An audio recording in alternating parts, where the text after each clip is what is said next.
Eid Pentecost के फौरन बाद ही एज़ा रसानियां शुरू होगी। एज़ा रसानियां क्यों शुरू हुई? इसलिए कि खुदा का कलाम फैलता चला गया। खुदा का कलाम जैसे शागिर्द मनादी कर रहे थे, लोग सुन रहे थे, लोग खुशी महसूस कर रहे थे, लोग बरकत पा रहे थे। इस वजह से जो यहूदी थे, जो लीडर थे, वो हसद में आ गए, वो परेशान हो गए कि ये क्या हो रहा है, ये तो हर जगह यीशु मसीह के नाम की मनादी की जा रही है। इसलिए उन्हें वो हसद से भर गए।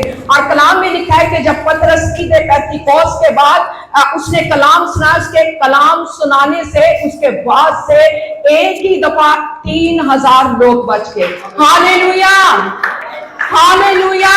और जैसे मैंने पहले बताया कि पहली एज़ा रसानी जो है वो इस तरीके से हुई कि पतरस के एक ही बात से जब लोगों ने तौबा करना शुरू की, और ऐसा हुआ कि जब पतरस और यूहन्ना जो थे वो हैकल में दुआ करने जा रहे थे, बेटा भीख मांग रहा था, और जब उसने पतरस और यूहन्ना को देखा और उसने ये समझा कि ये भी मुझे देंगे, मालो दौलत देंगे, सोना चांदी देंगे, उन्होंने पतरस और यूहन्ना से भी इसी तरीके से खैरात मांगी, भीख मांगी। लेकिन पतरस और यूहन्ना ने कहा, पतरस ने आगे बढ़कर कहा, चांदी सोना तो मेरे पास नहीं है, जो कुछ है मैं तुझे यीशु के नाम से दिए जाता हूं। इसी वक्त उठ।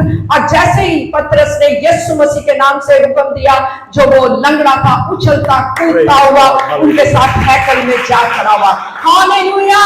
और ये लंगड़ा तकरीबन 40 बरस का था।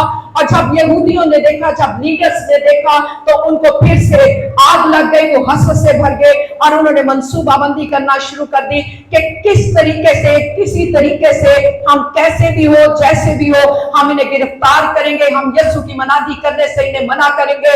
और उन्होंने लीडर्स ने और जो काउंसिल थी, उन्होंने पतरस और यूहन्ना को बुलाया और उनसे कहा कि आइंदा को यीशु मसीह का नाम लेके हरगिज मनादी ना करना।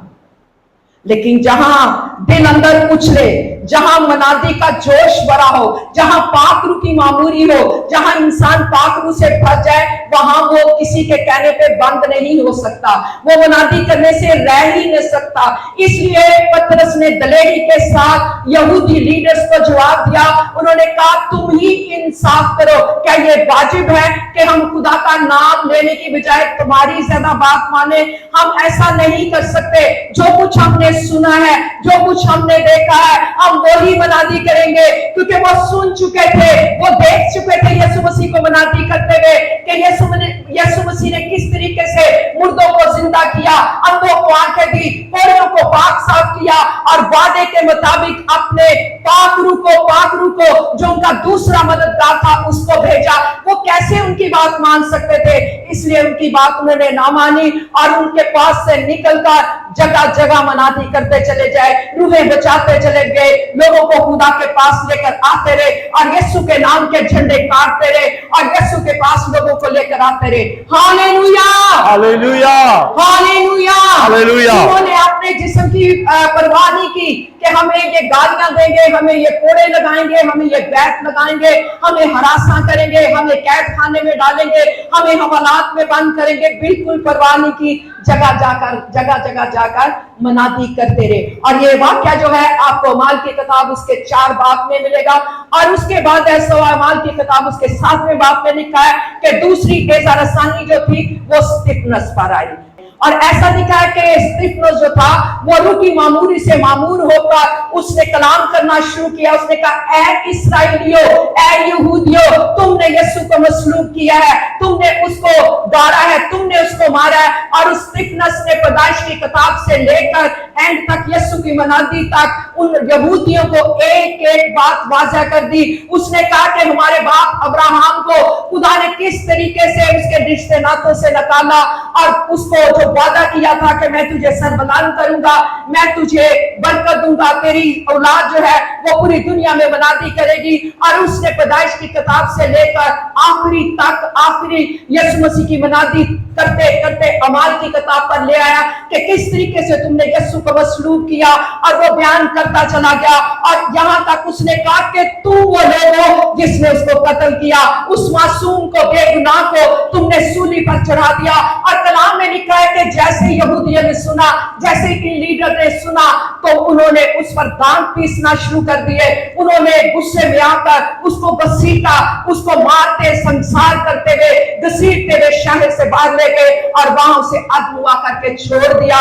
लेकिन स्तिफनस फिर भी कहता रहा कि मैं आसमान को खुला हुआ देखता हूं, मैं यीशु मसीह को खुला के दाने हाथ खड़ा हुआ देखता हूं। वो पास नहीं आया, वो बलानी करता रहा, वो कहता रहा, वो लोगों को बताता रहा कि वही जिंदा खुदावंद है, वही यीशु मसीह है जिसके हम पुजारी हैं, जिसका नाम लेने से हम कभी नहीं शर्माते। वो उसकी मनादी करता रहा और खुदा के कलाम को सुनाता रहा और कहते कहते उसने अपनी जान खुदाम के हाथों में सुपुर्द कर दी। Hallelujah, hallelujah, hallelujah. हालेलुया। और इसके बाद मैं आपको माल की किताब उसके 12वें चैप्टर में लिए चली जाती हूँ। जैसे उन्हें पतरस की मनादी पर आग बगोला हो गए, जैसे उन्होंने स्तिफनस को संसार कर दिया, इसी तरीके से यहूदियों ने देखा कि जब ये यहूदी जो हैं जिन्हें हवालात में बंद करने से बड़े खुश हो गए, तो उन्होंने याकूब के सर को काट डाला ताकि यहूदी खुश हो जाएं, ताकि यहूदी जो हैं वो उनको रुतबा मिल जाए कि हम जो कहते हैं वो सच्चे हैं।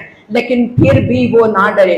उनका इरादा था कि याकूब का सर कलम करने के बाद हम पतरस को भी मार देंगे, लेकिन वो नहीं घबराए, वो नहीं घबराए, हमेशा मनादी करते चले।